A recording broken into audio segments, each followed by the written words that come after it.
الحمد لله نحمده ونستعينه ونستهديه ونعوذ بالله من شرور أنفسنا ومن سيئات أعمالنا من يهده الله فلا مضل له ومن يضلل فلا هادي له وأشهد أن لا إله إلا الله وحده لا شريك له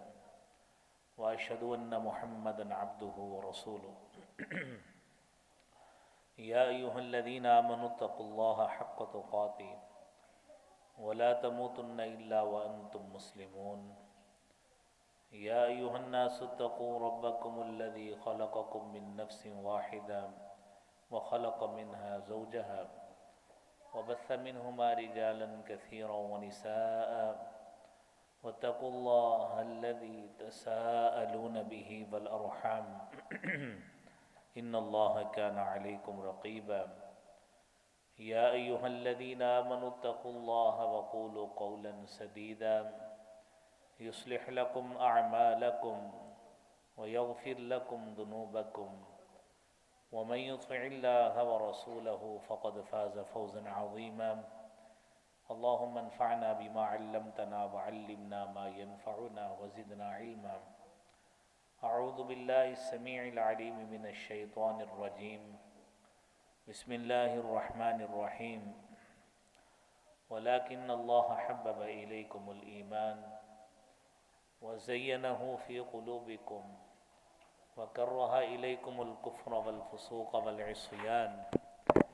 أولئك هم الراشدون صدق اللہ العظیم۔ حضرات دی وقار،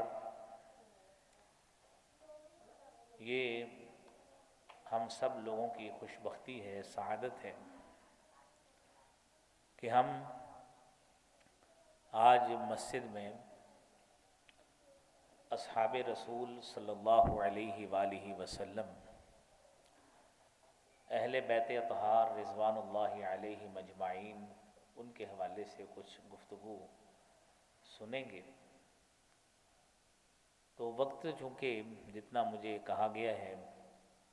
تو اس کے اندر گفتگو کو مختصر جتنی ہوئی انشاءاللہ بات کریں گے۔ عنوان میں دو باتیں لکھی ہیں، ایک صحابہ کرام کے حوالے سے لکھا ہے، ایک اہل بیت اطہار کے حوالے سے لکھا ہے۔ میں تو کوئی روایتی کوئی واعظ کی طرح بیان کرنے والا نہیں ہوں، تو ابتدا سے ہی سب سے پہلے جس طرح ہم کلاسز میں طلبہ کو پڑھاتے ہیں کہ ہر چیز کا پہلے مفہوم سمجھائیں کہ وہ ہے کیا ہے، اس کے بعد اس کی وضاحت کریں کہ وہ چیز ہے کیا ہے۔ آپ نے ایک لفظ صحابی سنا ہے اور ایک اہل بیت سنا ہے۔ آپ سب سے پہلے اس حوالے سے کلیئر ہوں کہ صحابی کہتے کس کو ہے۔ نبی کریم صلی اللہ علیہ وآلہ وسلم کے رفقائے کاروں میں جو تعریف محدثین نے کی ہے، علامہ ابن حجر عسقلانی رحمۃ اللہ علیہ نے اہل صحابہ فی تمییز الصحابہ میں، اور اسی طرح ہی امام بخاری رحمۃ اللہ علیہ نے الادب المفرد میں جو ان کی کتاب ہے اس میں تعریف فرمائی ہے کہ من لقی النبی صلی اللہ علیہ وآلہ وسلم ورآہ فہو من المؤمنین وہو من الصحابہ، کہ جو شخص نبی کریم صلی اللہ علیہ وآلہ وسلم کو ملا ہے، آپ صلی اللہ علیہ وآلہ وسلم کے رخ انور کو دیکھا ہے، ومات، اور اسی کیفیت میں وفات ہوئی ہے، فہو من الصحابہ، وہ صحابہ میں سے ہے۔ اور اسی طرح ہی دوسری تعریف کہ من لقی النبی صلی اللہ علیہ وآلہ وسلم ومات علی الاسلام فہو من الصحابہ، کہ جو شخص نبی کریم صلی اللہ علیہ وآلہ وسلم سے ملا ہے، ومات علی الاسلام، یہ قاری صاحب یہ نا بچوں کو دو تین کو چپ کرا دیں، ومات علی الاسلام، اور اسلام پر ہی اس کی وفات ہوئی ہو، فہو من الصحابہ، وہ صحابہ میں سے۔ ان کو نا الگ الگ کر کے بٹھا دیں، باہر نہ نکالیں، ان کو الگ الگ کر کے بٹھا دیں۔ تو تعریف میں یہ بات سمجھ آئی کہ اللہ کے پیارے رسول صلی اللہ علیہ وآلہ وسلم کو جو شخص دیکھتا ہے، آپ کے رخ انور کا دیدار کرتا ہے، ایمان کا اعلان کرتا ہے، اور اسی کیفیت میں اس کی وفات ہو جاتی ہے، تو اس کو ہم صحابی کہتے ہیں۔ اور الکفایہ فی علم الروایہ خطیب بغدادی رحمۃ اللہ علیہ کی بڑی مشہور و معروف کتاب ہے، مدارس میں اس کتاب کو اصول حدیث کی بنیادی کتاب کے طور پہ اس کی تدریس کروائی جاتی ہے۔ اس میں امام احمد بن حنبل رحمۃ اللہ علیہ کا قول نقل کیا گیا ہے کہ صحابی کس کو کہتے ہیں۔ آپ تعریف سنیے کہ من صحب النبی صلی اللہ علیہ وآلہ وسلم سنتا او شہرا او یوما او ساعتا من یوم فہو من الصحابہ، کہ جو شخص رسالت مآب صلی اللہ علیہ وآلہ وسلم کی رفاقت میں رہا، خواہ 1 سال رہا، او شہرن یا 1 مہینہ رہا ہو، او یومن یا 1 دن رہا ہو، او ساعتا من یومن یا دن کا 1 لمحہ 1 گھڑی ہی اس نے رفاقت نبی صلی اللہ علیہ وآلہ وسلم میں گزاری ہو، فہو من الصحابہ، اس کو بھی صحابی کہا جائے گا۔ تو اس سے یہ ثابت ہوا کہ وہ خوش نصیب ہستیاں تھیں، کتنے خوش نصیب لوگ تھے کہ جنہوں نے اپنی آنکھوں سے جناب رسول اللہ صلی اللہ علیہ وآلہ وسلم کا دیدار کیا ہے۔ ورنہ آنکھوں نے تو ابو جہل کی آنکھوں نے بھی دیکھا ہے، لیکن وہ اسلام کی دولت سے مشرف نہیں ہو سکا۔ ابو لہب نے بھی دیکھا ہے، عتبہ اور شیبہ نے بھی دیکھا ہے، ابی بن خلف نے بھی دیکھا ہے، لیکن اسلام کی دولت سے مالا مال نہیں ہوئے، لہذا وہ کافر ہی کافر رہے، اور اسی کیفیت میں ان کی موت واقع ہوئی ہے۔ اور میرے عزیز بھائیوں اور دوستوں، یہ تو ہوئی صحابی کی تعریف۔ اہل بیت کس کو کہتے ہیں؟ صحابی رسول حضرت زید بن ارقم رضی اللہ تعالی عنہ، ان سے حدیث روایت ہے، بیان کرتے ہیں کہ من ہؤلاء اہل البیت، کہ اہل بیت کس کو کہا جاتا ہے؟ تو آپ صلی اللہ علیہ وآلہ وسلم کی حدیث کے مطابق کہ ازواجہ من اہل البیت، کہ آپ صلی اللہ علیہ وآلہ وسلم کی ازواج مطہرات، ان کو اہل بیت اطہار میں شمار کیا جاتا ہے۔ اور اس کے ساتھ ساتھ وَلَٰكِن مَّنْ حُرِمَ الصَّدَقَةُ بَعْدَهُ، وہ تمام شخصیات بھی، وہ خانوادہ رسول کی طرف نسبت کرنے والی وہ تمام شخصیات جن کے اوپر آپ کے بعد صدقہ حرام ہے، وہ بھی اہل بیت اطہار میں شامل ہیں۔ اور اس میں بتایا گیا ہم آل علی، وہ حضرت علی رضی اللہ تعالیٰ عنہ کی اولاد ہیں، وآل عقیل، حضرت عقیل بن ابی طالب کی اولاد ہیں، وآل جعفر، حضرت جعفر بن ابی طالب کی اولاد ہیں، وآل عباس، اور حضرت عباس بن عبد المطلب رضی اللہ تعالیٰ عنہ کی اولاد ہیں۔ یہ اہل بیت اطہار میں شامل ہیں۔ اور میرے عزیز بھائیوں، ایک بات ضرور سمجھ لیجئے کہ یہ اہل بیت اطہار ہونا، یہ صحابی رسول کا شرف پانا، یہ بڑی خوش قسمتی کی بات ہے۔ صحابی رسول حضرت عبداللہ بن مسعود رضی اللہ تعالیٰ عنہ بیان کرتے ہیں کہ کتنی سعادت ہے، کتنی خوش بختی ہے کہ نبی کریم صلی اللہ علیہ وآلہ وسلم نے فرمایا ہے ان اللہ نظر قلوب بنی آدم، کہ سب سے پہلے اللہ رب العالمین نے بنی آدم کے دلوں کو جانچا، چیک کیا، فوجد قلب محمد خیر قلوب العباد، تو جناب محمد الرسول اللہ صلی اللہ علیہ وآلہ وسلم کے دل کو سب دلوں سے بہتر پایا۔ اللہ رب العالمین نے اقوام عالم میں سب سے بہترین پاکیزہ دل جناب محمد مصطفیٰ صلی اللہ علیہ وسلم کو پایا۔ فاختارہ اللہ تعالی لنبیہ وابتعثہ لرسالتہ، اللہ رب العالمین نے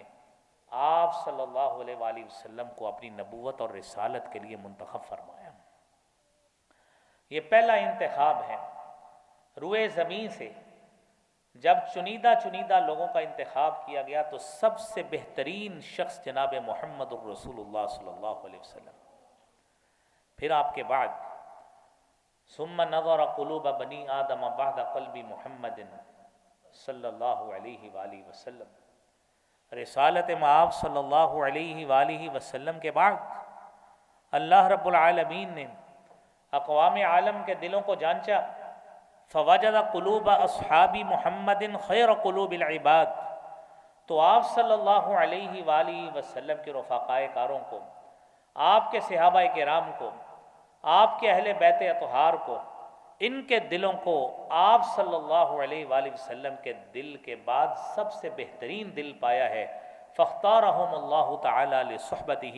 اور ان صحابہ کرام کو اللہ رب العالمین نے آپ کے صحابی، آپ کے ساتھی، آپ کے وزیر، مشیر اور ان کے مصاحبین میں منتخب فرما دیا۔ لہذا کتنی بڑی سعادت ہے، اور اتنی بڑی سعادت ہے کہ یہ میرے بھائیوں یہ پہلے منتخب لوگ ہیں، یہ پہلے منتخب لوگ ہیں۔ اور ایک مسلمان کا عقیدہ یہ ہونا چاہیے کہ میرے عزیز دوستوں اور بھائیوں، رسالت مآب صلی اللہ علیہ وآلہ وسلم نے جب اپنے مشن اسلام کی تبلیغ فرمائی ہے تو آپ کے ابتداء میں اسلام قبول کرنے والوں میں ابو بکر صدیق تھے، سیدہ خدیجہ تھی، حضرت علی بن ابی طالب تھے، حضرت زید بن حارثہ تھے، اور اسی طرح ہی یہ سلسلہ چلتا رہا۔ اور ہم اہل سنت والجماعہ کے عقیدہ کے مطابق آخری صحابی حضرت ابو طفیل عامر بن واصلہ رضی اللہ تعالی عنہ، جن کی وفات 110 ہجری میں ہوئی ہے، ہر مسلمان کا یہ عقیدہ ہونا چاہیے کہ اللہ رب العالمین کی طرف سے اگر کسی کے لیے بخشش کا اللہ تعالیٰ نے اعلان کیا ہے تو یہ صحابہ کرام کا گروہ ہے، جس کا آغاز ابو بکر صدیق سے ہوتا ہے اور انتہا عامر بن واصلہ ابو طفیل پہ ہوتی ہے۔ اور ان کے لیے اللہ رب العالمین کیا فرماتے ہیں؟ اللہ رب العالمین نے قرآن کریم میں ایک نہیں، دو نہیں، 20 مرتبہ ان صحابہ کرام کے لیے مختلف انداز میں ان کے لیے بشارت اللہ رب العالمین نے بیان فرمائی ہے۔ سورہ حشر میں اللہ رب العالمین فرماتے ہیں اولئک کتب فی قلوبہم الایمان وأیدہم بروح منہ وَيُدْخِلُهُمْ جَنَّاتٍ تَجْرِي مِن تَحْتِهَا الْأَنْهَارُ خَالِدِينَ فِيهَا رَضِيَ اللَّهُ عَنْهُمْ وَرَضُوا عَنْهُ أُولَئِكَ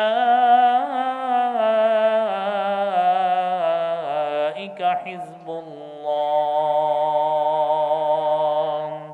أَلَا إِنَّ حِزْبَ اللَّهِ هُمُ الْمُفْلِحُونَ۔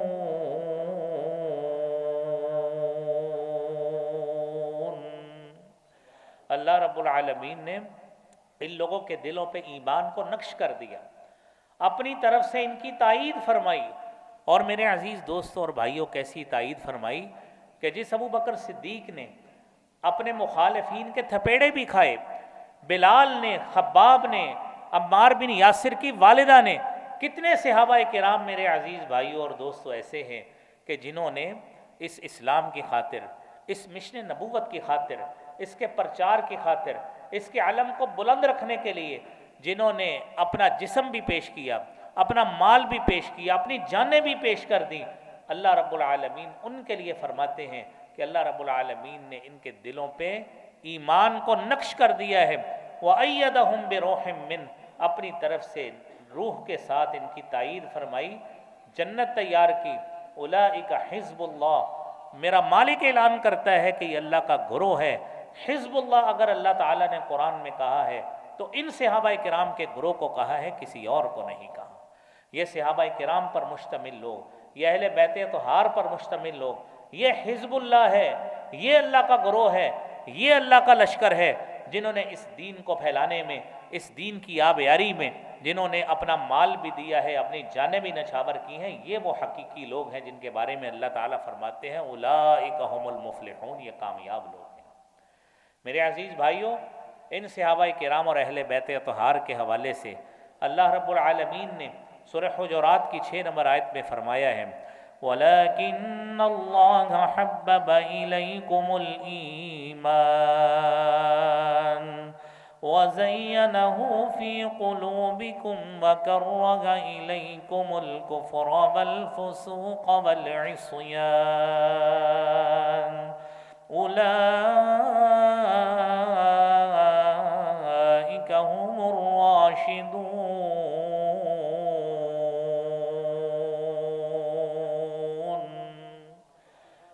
اللہ رب العالمین نے ان صحابہ کرام ہی کے حوالے سے، ان اہل بیت اطہار ہی کے حوالے سے فرمایا ہے حبب الیکم الایمان، کہ اللہ نے تمہارے لیے ایمان کو پسند کیا ہے اور اس ایمان کو تمہارے دلوں کی زینت بنایا ہے۔ دنیا میں میرے بھائیوں دیکھیے، کوئی شخص اپنے طرف سے کسی کو جھوٹی محبت کی آر دلانے کے لیے، کسی کو جھوٹی محبت کی جتلانے کے لیے کہتا ہے کہ آپ میرے دل میں رہتے ہیں، میں نے اپنے دل میں آپ کو بڑی جگہ دی ہے۔ میرے بھائیوں، وہ کتنے خوش نصیب لوگ ہیں کہ جن کے بارے میں اللہ رب العالمین کہتے ہیں، اور میرا اور آپ کا یہ عقیدہ ہونا چاہیے کہ صحابہ کرام اور اہل بیت اطہار کے دفاع کی خاطر عقیدہ یہ ہونا چاہیے کہ ابو بکر صدیق سے لے کر آخری صحابی جس کا ہم نے نام لیا ہے، جس کی 110 ہجری میں وفات ہے، وہ سارے صحابی اس کیٹیگری میں شامل ہیں۔ اولئک امتحن اللہ قلوبہم للتقوی، اللہ نے ان کا تقوی کا چیک کرنے کے لیے امتحان لیا، اور جب چیک کیا تو سارے پاس ہوئے۔ اللہ نے فرمایا لہم مغفرۃ واجر عظیم، ان کے لیے مغفرت بھی ہے، گناہوں کی بخشش بھی ہے، بڑا اجر بھی ہے۔ اللہ نے ان کے دلوں میں ایمان لکھ دیا ہے وَزَيَّنَهُ فِي قُلُوبِكُمْ، ایمان کو ان کے دلوں کی زینت بنایا ہے، کفر کو ان کے دلوں سے دور کر دیا، نفاق کو ان کے دلوں سے دور کر دیا، اور فسق کو ان کے دلوں سے دور کر دیا۔ میرے بھائیوں، کتنے خوش نصیب لوگ ہیں کہ اللہ خود کہتے ہیں اولئک هم الراشدون، یہ ہدایت یافتہ لوگ ہیں۔ تو میرے عزیز بھائیوں، دنیا میں آپ کو ایسے لوگ گاہے بگاہے، کیونکہ یہ ڈیوائسز ہمارے پاس جب سے آئی ہے نا، کئی طرح کے لوگ ہمیں آئے دن سننے کو ملتے ہیں۔ یہ تو خوش نصیبی ہے آپ لوگوں کی کہ آپ کے پاس ایسے الحمدللہ ذمہ داران موجود ہیں یوتھ فورس کے، کہ جنہوں نے ایسے موقع پر کہ لوگوں کی ذہن سازی کے لیے، تاکہ لوگوں کا اس حوالے سے عقیدہ کمزور نہ ہو، اور مسلمانوں کا صحابہ کرام کے حوالے سے، اہل بیت اطہار کے حوالے سے عقیدہ پختہ رہے، اور اس پختگی کے حوالے سے ان سیمینارز کو کروانا، ان دروس کا انعقاد کروانا، اور بالخصوص ان نوجوان نسل کے دلوں میں صحابہ کرام کی عظمت کو اور ان کی محبت کو انکلکیٹ کرنا، اور ان کے دلوں میں رسوخ پیدا کرنا، تاکہ ان لوگوں کے کلپس کو سن کر یہ ڈیجیٹل میڈیا پہ آنے والے، یہ میڈیا کی سکرینوں پہ آنے والے، کہیں ہماری نوجوان نسل یہ چیزیں سن کر ڈگمگا نہ جائے۔ آپ کو خوش ہونا چاہیے کہ آپ کو ایسی اتھینٹک باتیں سننے کو ملتی ہیں۔ اپنے عقیدوں کو پختہ کیجیے، صحابہ کرام کے بارے میں اپنے ایمان کو پختہ کیجیے، صحابہ کرام کے بارے میں اپنے نظریات کی تصحیح کیجیے کہ ہمارے نزدیک یہ اگر اللہ رب العالمین نے سورہ حدید میں بیان کیا ہے کہ لا یستوی منکم من انفق من قبل الفتح وقاتل، کہ جنہوں نے جنگ بدر لڑی ہے، جنہوں نے جنگ احد لڑی ہے، جنہوں نے احزاب لڑی ہے، جنہوں نے غزوہ موتا لڑا ہے، جنہوں نے جنگ خیبر لڑی ہے، میرا رب کہتا ہے کہ لا یستوی منکم من انفق من قبل الفتح وقاتل، جنہوں نے فتح مکہ سے قبل یہ جنگیں لڑی ہیں، وہ فتح مکہ کے بعد آنے والے مسلمانوں کے برابر ان کا ایمان نہیں ہو سکتا۔ یہ تقسیم اللہ رب العالمین نے کی ہے۔ میرے بھائیوں، ابو بکر بھی پہلے ایمان لائے، عمر بھی پہلے ایمان لائے، عثمان بھی پہلے ایمان لائے، علی بھی پہلے ایمان لائے، طلحہ بھی ایمان لائے، زبیر بھی لائے، سعد و سعید بھی ایمان لائے، عبد الرحمن بن عوف بھی ایمان لائے۔ میرے بھائیو، ابو عبیدہ بن جراح بھی ایمان لائے، عمار بن یاسر بھی ایمان لائے۔ یہ سارے ابتدائی اسلام میں ایمان لانے والے ہیں۔ ہم مسلمان ان میں ذرہ برابر بھی تفریق نہیں کرتے، ان کے ایمان میں شک نہیں کرتے، اور ہمارا ان سب کے بارے میں یہی عقیدہ ہے کہ لہم مغفرۃ و اجر عظیم، کہ ان کے لیے مغفرت ہے، ان کے لیے اجر عظیم ہے۔ یہ تقسیم اللہ نے کی، اجر اللہ ان کے تولے گا۔ یہ ہمیں تولنے کا اللہ تعالیٰ نے کوئی میزان نہیں دیا۔ میرے عزیز بھائیوں، عقیدہ ہمارا یہ ہونا چاہیے کہ ہر صحابی جنتی ہے جس نے اللہ کے رسول صلی اللہ علیہ وآلہ وسلم کے رخ انور کا دیدار کیا ہے، ایمان کا اعلان کیا ہے، ایمان پر اس کی وفات ہوئی ہے، وہ صحابی جنتی ہے۔ کوئی زبان آج بولتی ہے، اپنی زبان کو گندہ کرے گی اور اپنے ایمان کو داغدار کرے گی، لیکن ان صحابہ کے ایمان کے بارے میں ذرہ برابر بھی نقص انشاءاللہ پیدا ہی نہیں ہو سکتا۔ میرے بھائیوں، یہ آپ کا اور میرا، ہم سب کا ایمان ہونا چاہیے۔ اور عزیز دوستوں اور بھائیوں، ان کے ایمان کی گواہی ہم لوگ آج یہ تقسیمیں کرتے پھرتے ہیں کہ کس نے ہجرت کی، کس نے بعد میں کی۔ میرے عزیز بھائیوں، سورہ انفال کے آخر میں اللہ رب العالمین فرماتے ہیں والذین آمنوا وہاجروا وجاہدوا فی سبیل اللہ والذین آووا ونصروا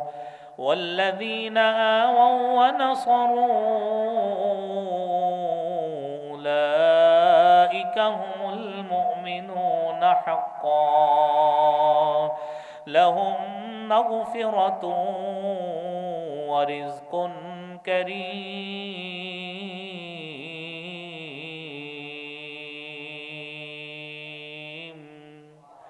والذین آمنوا وہاجروا وجاہدوا فی سبیل اللہ، ایمان لائے، اللہ کے راستے میں ہجرت کی، اور پھر اس کے بعد جہاد کیا، اللہ کے راستے میں جہاد کیا، اور پھر اس کے بعد والذین آووا ونصروا، وہ لوگ جو مدینہ میں پہلے سے موجود تھے، جنہوں نے اپنے مہاجر بھائیوں کی مدد کی اور ان کو جگہ فراہم کی، انہیں پناہ دی، رہائش دی، کھانا دیا، وسائل دیے۔ میرا رب کہتا ہے یہ دونوں گروہ، خواہ مہاجرین کا گروہ ہو، خواہ وہ انصار کا گروہ ہو، اولئک هم المؤمنون حقا، یہ پکے اور سچے مومن ہیں۔ میرے بھائیوں، قرآن سے گارنٹی ہے، اس سے بڑی اور کیا گارنٹی چاہیے؟ اس سے بڑی اور کیا گارنٹی چاہیے؟ اور سورہ توبہ کی میرے بھائیوں آیت سنیے جو آپ اکثر علماء سے سنتے ہیں، والسابقون الأولون من المهاجرين والأنصار والذين اتبعوهم بإحسان رضي الله عنهم ورضوا عنه وأعد لهم جنات تجري تحتها الأنهار خالدين فيها أبدا ذلك الفوز العظیم۔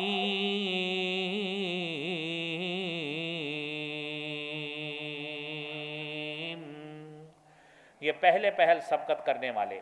خواہ ان کا تعلق مہاجرین سے ہو، انصار سے ہو، اور پھر اس کے بعد والذین اتبعوہم بإحسان، وہ تمام لوگ جو ان صحابہ کرام کے نقش قدم پہ چلے ہیں، وہ قیامت تک ان صحابہ کرام کے نقش قدم پہ کوئی بھی چلے گا، میرے رب کا وعدہ ہے اعد لہم جنات تجری تحتها الانہار، میں نے ان کے لیے جنت تیار کی ہے، باغات تیار کیے ہیں، اس میں ہمیشہ رہیں گے، یہ بڑی کامیابی کے مستحق ہے۔ میرے بھائیوں، سیدنا عرباض بن ساریہ رضی اللہ تعالیٰ عنہ وہ حدیث بیان کرتے ہیں کہ اللہ کے پیارے رسول صلی اللہ علیہ وآلہ وسلم نے وعظنا موعظۃ، ایک دن ایسا واعظ ہمیں کیا، وجلت منها القلوب وذرفت منها العیون، ہماری آنکھیں اس سے بہہ نکلی، دل ڈر گئے، اور ہمیں ایسے محسوس ہوا کأنها موعظۃ مودع، کہ شاید آپ ایسی وصیت کرنے جا رہے ہیں کہ آج آپ آخری وصیت ہے، آخری خطاب ہے، پتہ نہیں آپ دنیا سے چلے جائیں گے۔ ہمارے دل ڈرنے لگ گئے، آنکھیں ہماری آنکھوں سے آنسوؤں سے بہنے لگ گئیں، تو آپ نے فرمایا اوصیکم بتقوی اللہ عز وجل والسمع والطاعہ، میں تمہیں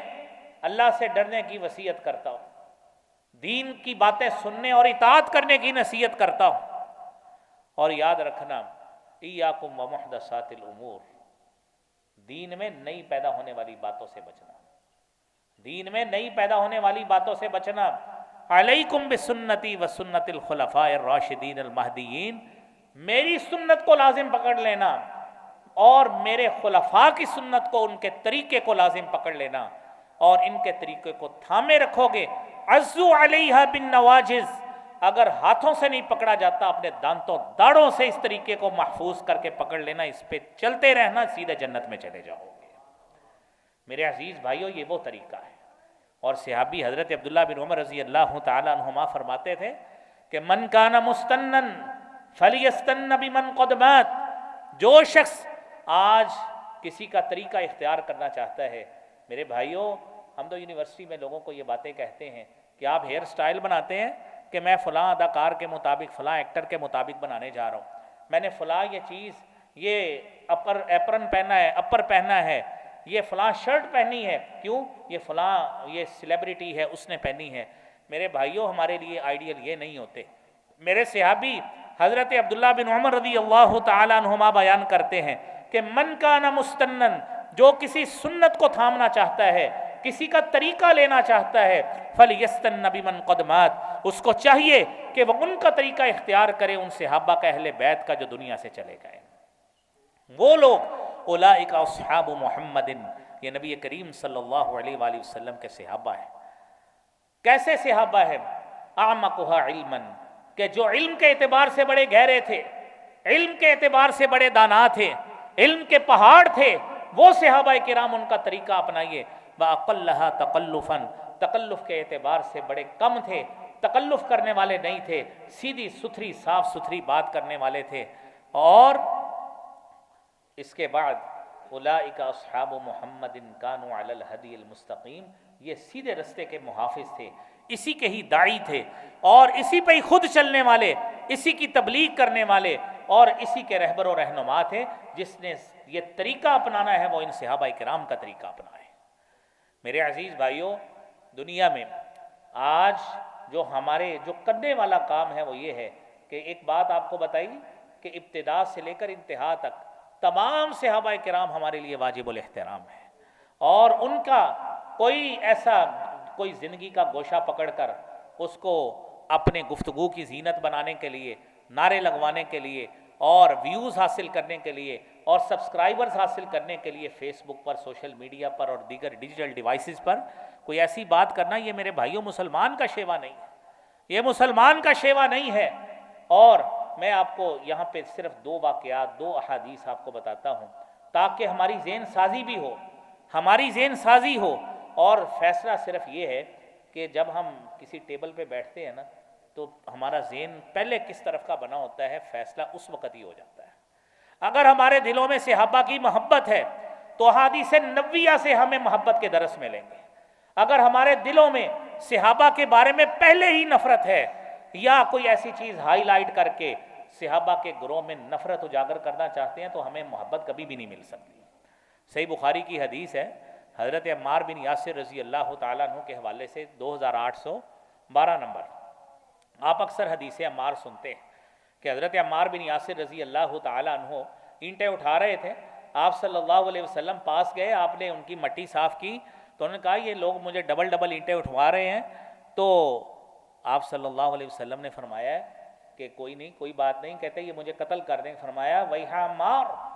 عمار یہ تجھے ہلاک نہیں کریں گے، تقتلک الفیۃ الباغیہ،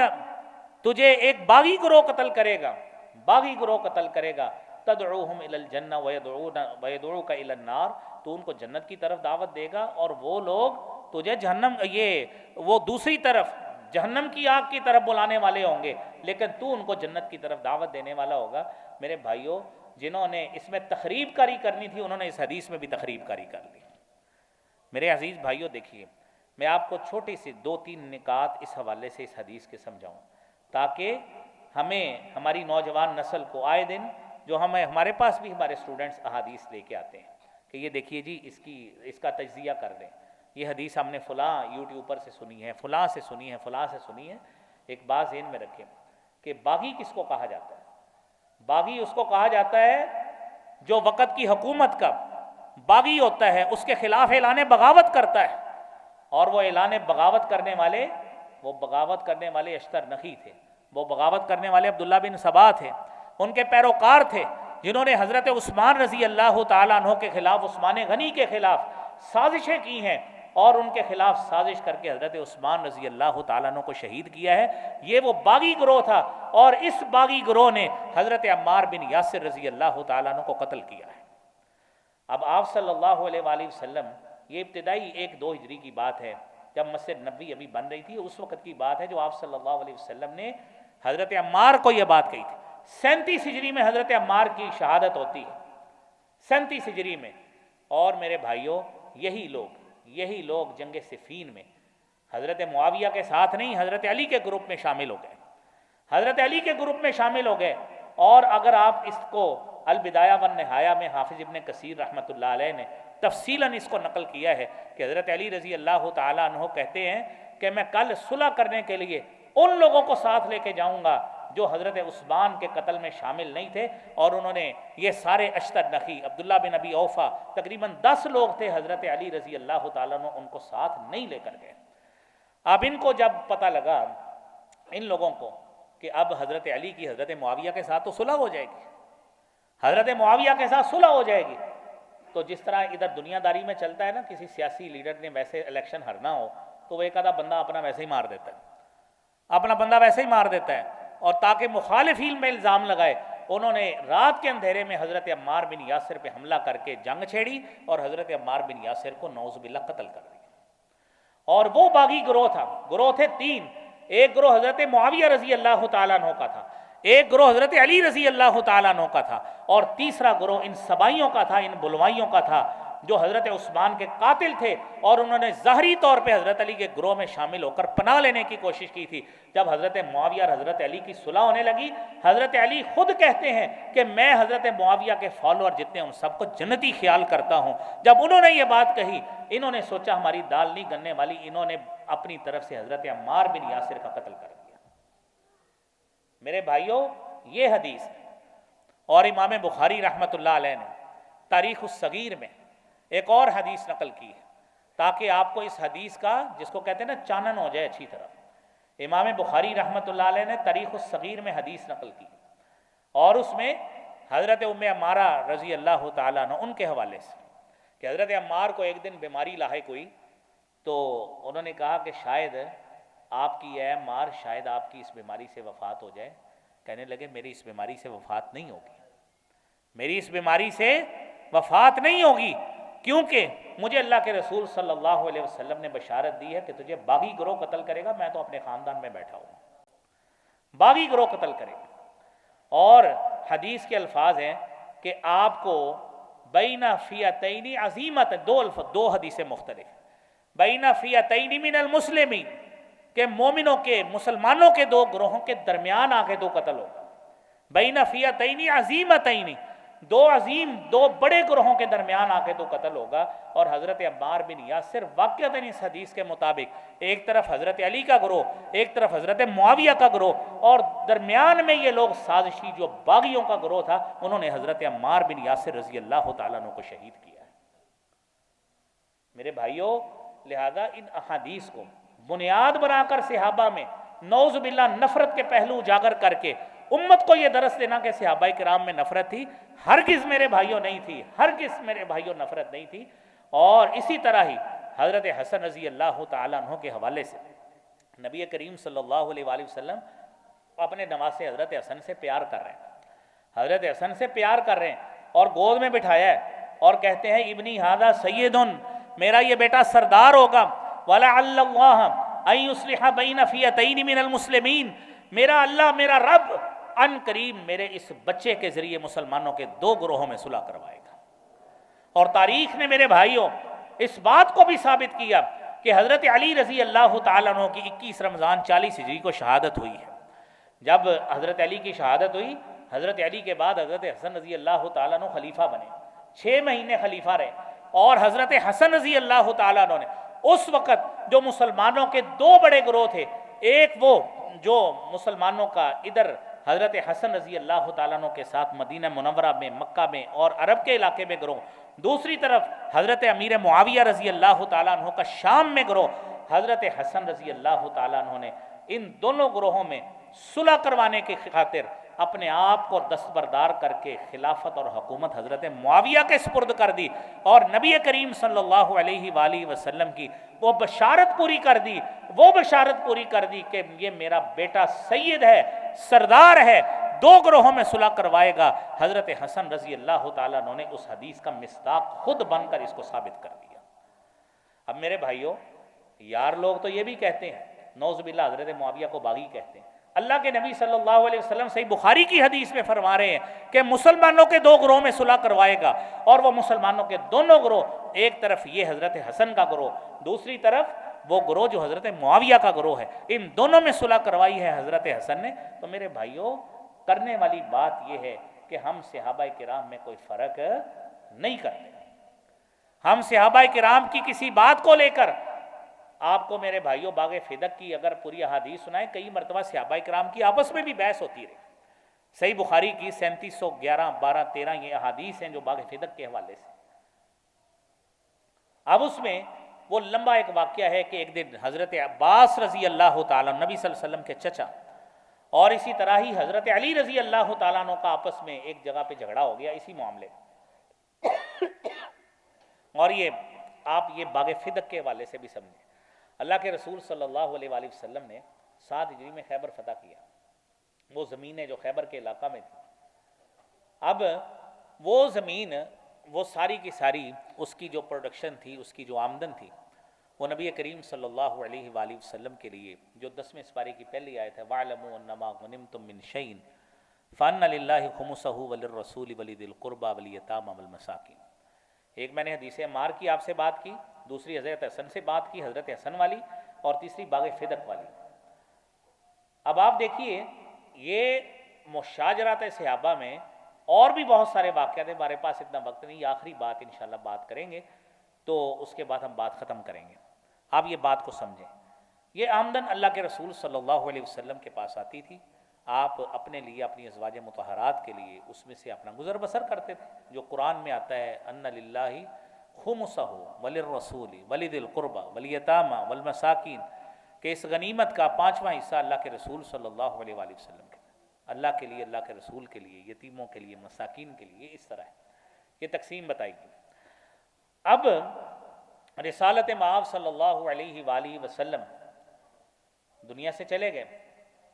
آپ صلی اللہ علیہ وآلہ وسلم کی بیٹی سیدہ فاطمۃ الزہراء رضی اللہ تعالی عنہ حضرت ابو بکر صدیق خلیفۃ الرسول کے پاس گئی، ان سے جا کر کہا، مطالبہ کیا، تو انہوں نے فرمایا کہ لقرابۃ رسول اللہ صلی اللہ علیہ وسلم احب الی من اصل قرابتی، اللہ کے رسول صلی اللہ علیہ وآلہ وسلم کی قرابت کو ملانا میرے لیے اعزاز ہے، میری اپنی قرابت داری، رشتہ داری پیچھے رہ جائے، لیکن میں اللہ کے رسول صلی اللہ علیہ وسلم سے تعلق نہیں ٹوٹنے دوں گا۔ لیکن بات یہ ہے، اللہ کے پیارے رسول صلی اللہ علیہ وآلہ وسلم نے فرمایا، انا معاشر الانبیاء، ہم انبیاء کی جماعت، لا نرث ولا نورث، ہم مالی اعتبار سے، یہ مادی اعتبار سے کوئی صدقات نہیں چھوڑتے،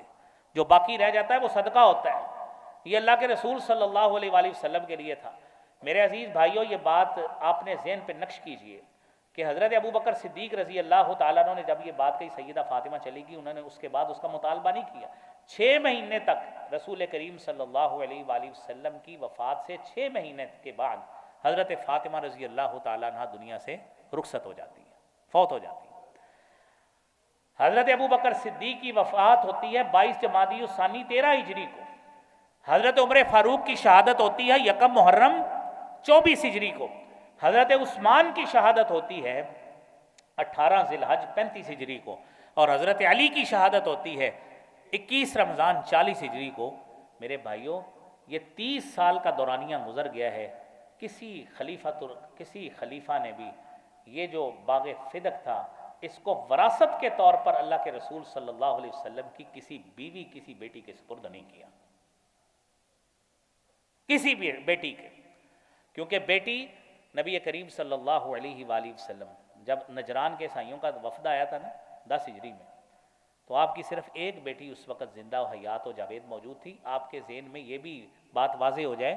کہ آپ صلی اللہ علیہ وسلم کے بعد جب نجران کے عیسائیوں کا وفد آیا تھا نا، تو آپ کی بیٹیاں کدھر تھیں جی؟ لوگ سوال کرتے ہیں، بھائی حضرت رقیہ 2 ہجری میں فوت ہو گئی،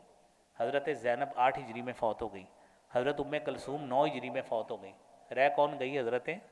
فاطمہ رضی اللہ تعالیٰ عنہ۔ تو ایک ہی بیٹی تھی۔ ہمارا تو عقیدہ ہے کہ قبر سے بیٹی نہ بیٹا کوئی بھی نہیں نکالا جاتا، تو آپ صلی اللہ علیہ وسلم کہاں سے لاتے؟ آپ کے پاس ایک ہی بیٹی تھی اس وقت، آپ نے فرمایا یہ میرے اہل بیت میں سے ایک ہی بیٹی تھی اس وقت۔ اب 6 مہینے بعد وہ بھی فوت ہو گئی۔ حضرت عمر فاروق رضی اللہ تعالیٰ عنہ نے 2 سال گزرنے کے بعد حضرت عباس اور حضرت علی رضی اللہ تعالیٰ عنہ کو بلا کر انہیں کہا کہ آپ باغبانی کریں، آپ کو ہم وراثت کے طور پہ باغ نہیں دیں گے، آپ باغبانی کریں، اجرت کے طور پہ جو آپ کا بنتا ہے وہ آپ کو اس میں سے دے دیں گے۔ یہ سلسلہ اسی طرح ہی چلتا رہا۔ بھائی حضرت علی رضی اللہ تعالیٰ عنہ کی 6 سال خلافت رہی ہے، حضرت علی رضی اللہ تعالیٰ عنہ نے وہ وراثتی طور پر بھی اپنے طرف کسی کو منتقل نہیں کیا، باغ فدق وراثتی طور پر انہوں نے بھی منتقل نہیں کیا۔ لہذا یہ بات اپنے ذہن نشین کیجئے کہ انبیاء کی وراثت مالی اعتبار سے اس طرح تقسیم نہیں ہوتی۔ ایک طرف حضرت ابو بکر صدیق کی بیٹی تھی جس کو عائشہ صدیقہ رضی اللہ تعالیٰ عنہ کہتے ہیں، ایک طرف نبی کریم صلی اللہ علیہ وسلم کی بیٹی تھی، دونوں اگر وراثت ہوتی دونوں حقدار تھے۔ دوسری طرف حضرت عمر فاروق کی بیٹی حفصہ بھی تھی جو سیدہ زوجہ نبی صلی اللہ علیہ وآلہ وسلم، وہ بھی حقدار تھا، لیکن وراثتی طور پہ نہ ابو بکر صدیق نے باغ فدق عائشہ کو دیا، نہ فاطمہ کو دیا، نہ عمر فاروق نے حفصہ کو دیا ہے، کسی نے نہیں دیا۔ اور جو باغبانی کے لیے دیا ہے وہ عمر فاروق رضی اللہ تعالیٰ عنہ نے اپنی خلافت کے 2 سال گزرنے کے بعد ہی آپ نے ان کو باغبانی کے طور پہ دیا ہے کہ اس کے اجرت کے طور پہ آپ کو کچھ ملے گا، لیکن وراثتاً یہ باغ فدق تقسیم نہیں ہو سکتا۔ لہذا میرے بھائیوں، ان چیزوں کو ہدف بنا کر صحابہ پر تنقید نہیں کرتے ہوتے، خلفائے راشدین پر نقد نہیں کرتے، کرٹیسائز نہیں کرتے ہوتے۔ قرآن کریم میں آتا ہے فَاسْأَلُوا أَهْلَ الذِّكْرِ إِن كُنتُمْ لَا تَعْلَمُونَ، چیز کا علم نہ ہو کسی اچھے مستند عالم سے سوال پوچھئے، اس کے پیچھے جمعہ پڑھنے چاہیے، اس سے ملیے، اس سے جا کے اس مسئلے کے بارے میں سوال کیجیے۔ کلپ دیکھتے رہیں گے نا، اس طرح اپنے عقیدے بدلنے شروع کریں گے تو نعوذ باللہ بڑی جلدی سے صحابہ کرام کے بارے میں بدگمان ہو جائیں گے۔ وہ پہلے ایڈریسی ہیں، پہلے مخاطبین ہیں جن پر وحی الہی اللہ کے رسول صلی اللہ علیہ وسلم پہ اترتی تھی، آپ وحی کا ڈائریکٹ پیغام ان صحابہ کرام کو بتاتے تھے۔ یہ تو کافر کی سازش ہے کہ اس نے آپ کے دلوں میں ان کے بارے میں شک پیدا کرنے کی کوشش کی ہے تاکہ آپ کی اصل میراث اسلام، اصل دین جو صحابہ کرام کی وساطت سے اہل بیت اطہار کی شکل میں آتا ہے اور ان کی وساطت سے آتا ہے، آپ کو ان کی ایمانداری کے بارے میں شک میں ڈال دیا جائے جا کے آپ اسلام کی بنیادیں ہی ہلا کر رکھ دیں۔ میرے بھائیوں، اگر ہم ان کے بارے میں شک میں پڑ گئے تو میرے بھائیوں اسلام کی بنیاد، یہ نمازیں، یہ روزے، یہ حج، یہ عبادات، یہ سماجی تعلقات کس کے بتائے ہوئے اصولوں کے مطابق کریں گے؟ آپ سے ہر روایت بیان کرنے والا صحابی ہے، آپ سے ہر روایت بیان کرنے والی صحابیہ ہے، آپ سے ہر روایت بیان کرنے والا آپ کے اہل بیت اطہار کا کوئی نہ کوئی فرد ہے۔ لہذا میرے بھائیوں، ان صحابہ کرام کی قدر کیجئے اور ان کی عظمت کو اپنے دل میں جگہ دیجئے۔ ان کے کسی جھگڑے کو لے کر صحابی کو نعوذ باللہ گالی مت دیجئے، یہ بہت بڑا فتنہ ہے۔ اللہ کریم مجھے بھی آپ کو بھی صحابہ کرام کی ناموس کا تحفظ کرنے کی اللہ توفیق عطا فرمائے۔ وآخر دعوانا الحمدللہ رب العالمین۔